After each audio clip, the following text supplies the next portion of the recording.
The Music of Erich Zann by H.P. Lovecraft. I have examined maps of the city with the greatest care, yet have never again found the Rue d'Orsay. These maps have not been modern maps alone, for I know that names change. I have, on the contrary, delved deeply into all the antiquities of the place, and have personally explored every region, of whatever name would possibly answer to the street I knew as the Rue d'Orsay.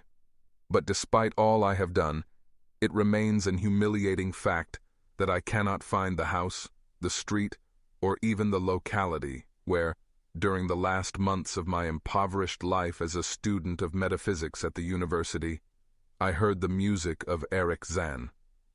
That my memory is broken, I do not wonder, for my health, physical and mental, was gravely disturbed throughout the period of my residence in the Rue d'Orsay, and I recall that I took none of my few acquaintances there.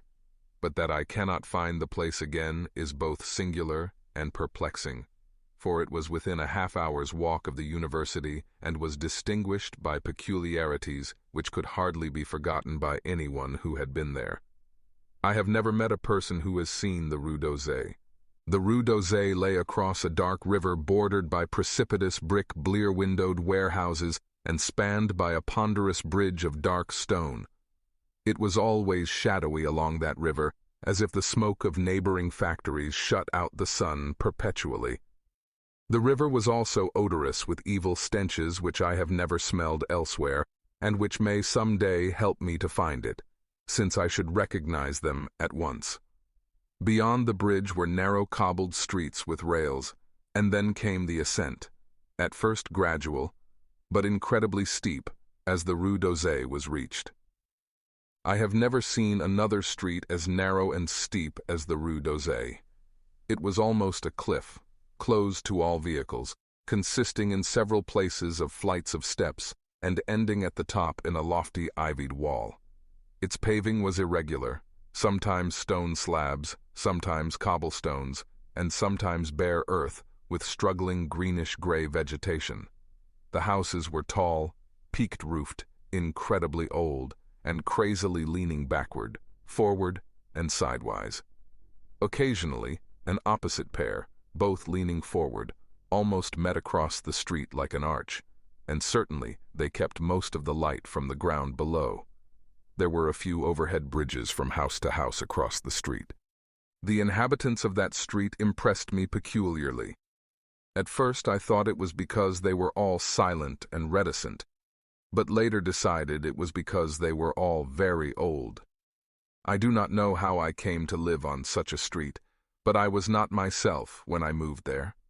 I had been living in many poor places, always evicted for want of money, until at last I came upon that tottering house in the Rue d'Orsay, kept by the paralytic Blandot. It was the third house from the top of the street, and by far the tallest of them all.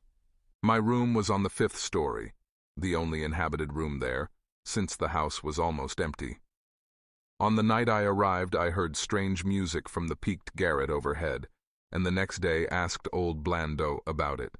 He told me it was an old German viol player, a strange dumb man who signed his name as Erich Zann, and who played evenings in a cheap theater orchestra, adding that Zann's desire to play in the night after his return from the theatre was the reason he had chosen this lofty and isolated garret room, whose single gable window was the only point on the street from which one could look over the terminating wall at the declivity and panorama beyond. Thereafter I heard Zann every night, and although he kept me awake, I was haunted by the weirdness of his music. Knowing little of the art myself, I was yet certain that none of his harmonies had any relation to music I had heard before, and concluded that he was a composer of highly original genius. The longer I listened, the more I was fascinated, until after a week I resolved to make the old man's acquaintance. One night, as he was returning from his work, I intercepted Zann in the hallway and told him that I would like to know him and be with him when he played. He was a small, lean, bent person, with shabby clothes, blue eyes, grotesque, satyr-like face, and nearly bald head, and at my first words seemed both angered and frightened. My obvious friendliness, however, finally melted him, and he grudgingly motioned to me to follow him up the dark, creaking, and rickety attic stairs. His room, one of only two in the steeply pitched garret, was on the west side, toward the high wall that formed the upper end of the street. Its size was very great, and seemed the greater because of its extraordinary bareness and neglect. Of furniture there was only a narrow iron bedstead, a dingy washstand, a small table, a large bookcase, an iron music rack, and 3 old-fashioned chairs. Sheets of music were piled in disorder about the floor. The walls were of bare boards, and had probably never known plaster, whilst the abundance of dust and cobwebs made the place seem more deserted than inhabited. Evidently, Erich Zann's world of beauty lay in some far cosmos of the imagination. Motioning me to sit down, the dumb man closed the door, turned the large wooden bolt, and lighted a candle to augment the one he had brought with him. He now removed his vial from its moth-eaten covering, and taking it, seated himself in the least uncomfortable of the chairs. He did not employ the music rack, but offering no choice and playing from memory, enchanted me for over an hour with strains I had never heard before, strains which must have been of his own devising. To describe their exact nature is impossible for one unversed in music. They were a kind of fugue, with recurrent passages of the most captivating quality, but to me were notable for the absence of any of the weird notes I had overheard from my room below on other occasions. Those haunting notes I had remembered, and had often hummed and whistled inaccurately to myself. So when the player at length laid down his bow, I asked him if he would render some of them. As I began my request, the wrinkled, satyr-like face lost the bored placidity it had possessed during the playing, and seemed to show the same curious mixture of anger and fright which I had noticed when first I accosted the old man. For a moment, I was inclined to use persuasion, regarding rather lightly the whims of senility, and even tried to awaken my host's weirder mood by whistling a few of the strains to which I had listened the night before. But I did not pursue this course for more than a moment, for when the dumb musician recognized the whistled air, his face grew suddenly distorted with an expression wholly beyond analysis, and his long, cold, bony right hand reached out to stop my mouth and silence the crude imitation.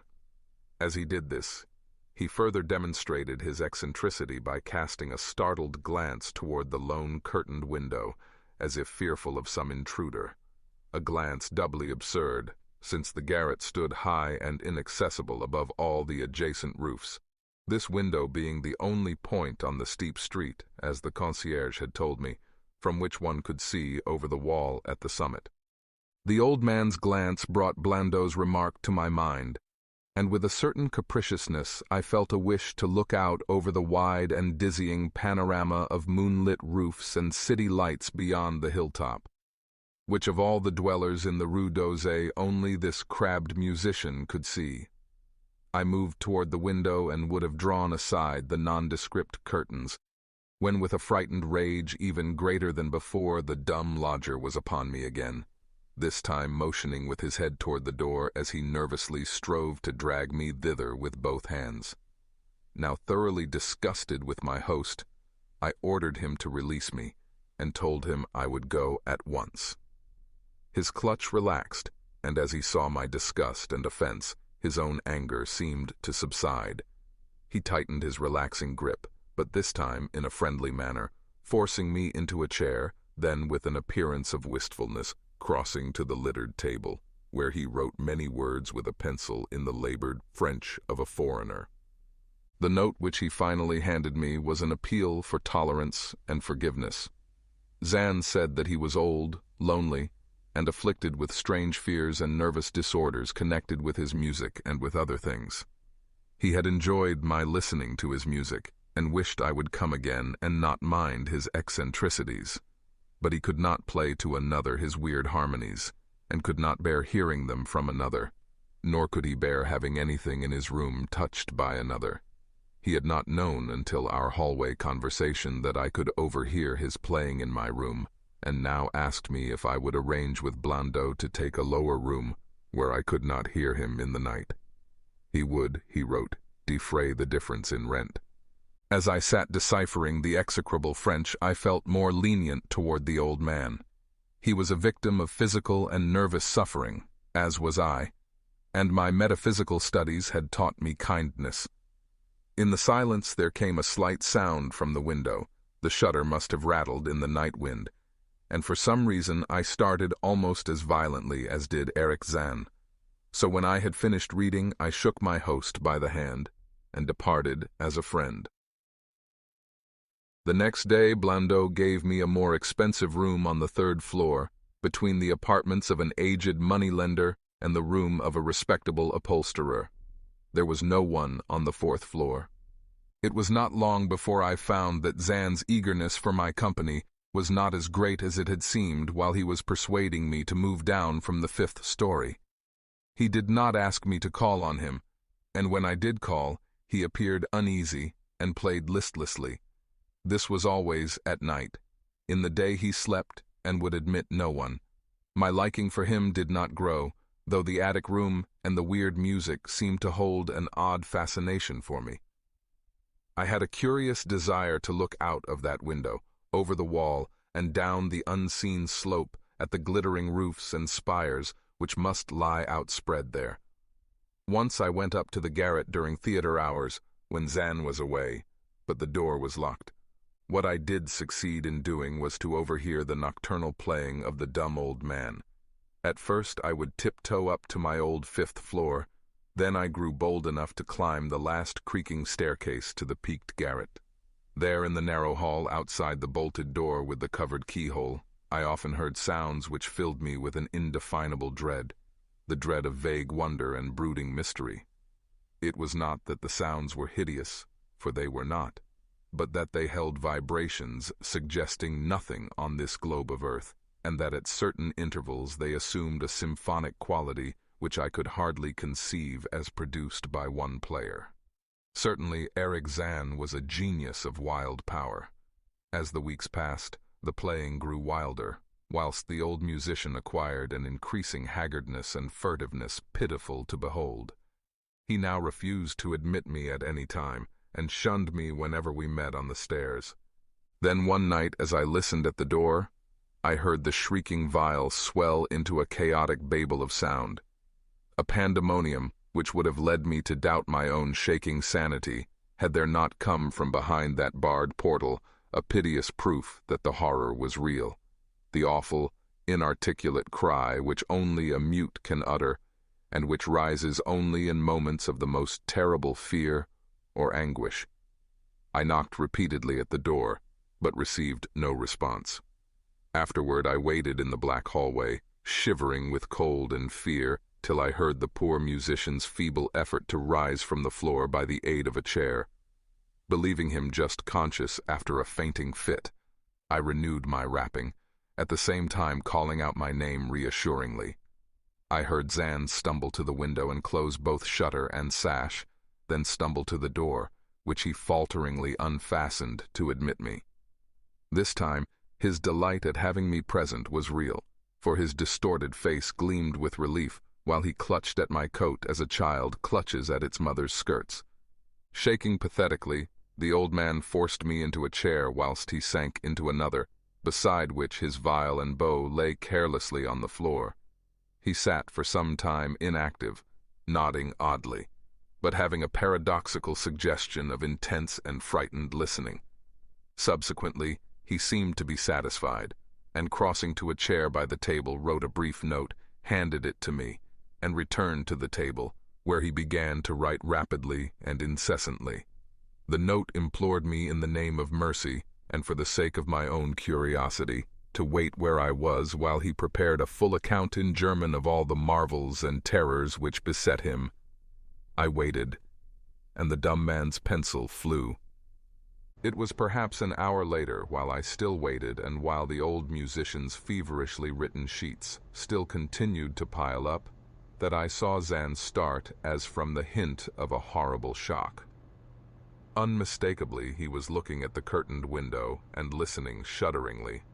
Then I half fancied I heard a sound myself, though it was not a horrible sound, but rather an exquisitely low and infinitely distant musical note, suggesting a player in one of the neighboring houses, or in some abode beyond the lofty wall over which I had never been able to look. Upon Zann the effect was terrible, for dropping his pencil suddenly he rose, seized his viol, and commenced to rend the night with the wildest playing I had ever heard from his bow, save when listening at the barred door. It would be useless to describe the playing of Eric Zann on that dreadful night. It was more horrible than anything I had ever overheard, because I could now see the expression of his face, and could realize that this time the motive was stark fear. He was trying to make a noise, to ward something off or drown something out. What, I could not imagine, awesome though I felt it must be. The playing grew fantastic, delirious, and hysterical, yet kept to the last the qualities of supreme genius, which I knew this strange old man possessed. I recognized the air. It was a wild Hungarian dance popular in the theaters, and I reflected for a moment that this was the first time I had ever heard Zann play the work of another composer. Louder and louder, wilder and wilder, mounted the shrieking and whining of that desperate viol. The player was dripping with an uncanny perspiration and twisted like a monkey, always looking frantically at the curtained window. In his frenzied strains I could almost see shadowy satyrs and bacchanals dancing and whirling insanely through seething abysses of clouds and smoke and lightning. And then I thought I heard a shriller, steadier note that was not from the viol. A calm, deliberate, purposeful, mocking note from far away in the west. At this juncture the shutter began to rattle in a howling night wind, which had sprung up outside as if in answer to the mad playing within. Zann's screaming viol now outdid itself, emitting sounds I had never thought a viol could emit. The shutter rattled more loudly, unfastened, and commenced slamming against the window.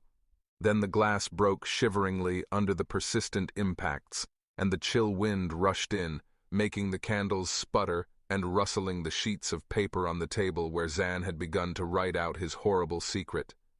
I looked at Zann and saw that he was past conscious observation.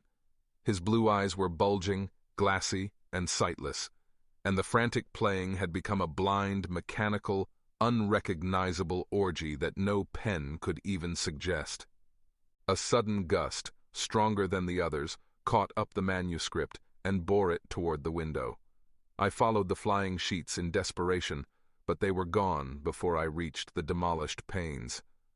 Then I remembered my old wish to gaze from this window, the only window in the Rue d'Auseil from which one might see the slope beyond the wall and the city outspread beneath. It was very dark, but the city's lights always burned, and I expected to see them there amidst the rain and wind.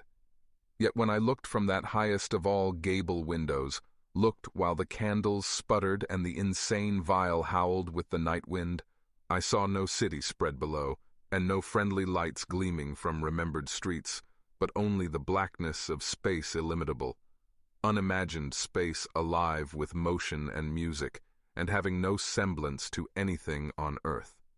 And as I stood there looking in terror, the wind blew out both the candles in that ancient peaked garret, leaving me in savage and impenetrable darkness with chaos and pandemonium before me, and the demon madness of that night-baying viol behind me. I staggered back in the dark, without the means of striking a light, crashing against the table, overturning a chair, and finally groping my way to the place where the blackness screamed with shocking music. To save myself and Eric Zann, I could at least try, whatever the powers opposed to me. Once I thought some chill thing brushed me and I screamed, but my scream could not be heard above that hideous viol. Suddenly, out of the blackness, the madly sawing bow struck me, and I knew I was close to the player. I felt ahead, touched the back of Zann's chair, and then found and shook his shoulder in an effort to bring him to his senses. He did not respond. and still the vial shrieked on without slackening. I moved my hand to his head, whose mechanical nodding I was able to stop, and shouted in his ear that we must both flee from the unknown things of the night. But he neither answered me nor abated the frenzy of his unutterable music, while all through the garret strange currents of wind seemed to dance in the darkness and babble. When my hand touched his ear, I shuddered, though I knew not why. Knew not why till I felt of the still face, the ice-cold, stiffened, unbreathing face whose glassy eyes bulged uselessly into the void. And then, by some miracle finding the door and the large wooden bolt, I plunged wildly away from that glassy-eyed thing in the dark, and from the ghoulish howling of that accursed vial whose fury increased even as I plunged. Leaping, floating, flying down those endless stairs through the dark house, racing mindlessly out into the narrow, steep, and ancient street of steps and tottering houses, clattering down steps and over cobbles to the lower streets and the putrid canyon-walled river, panting across the great dark bridge to the broader, healthier streets and boulevards we know. All these are terrible impressions that linger with me, and I recall that there was no wind, and that the moon was out, and that all the lights of the city twinkled. Despite my most careful searches and investigations, I have never since been able to find the Rue d'Orsay.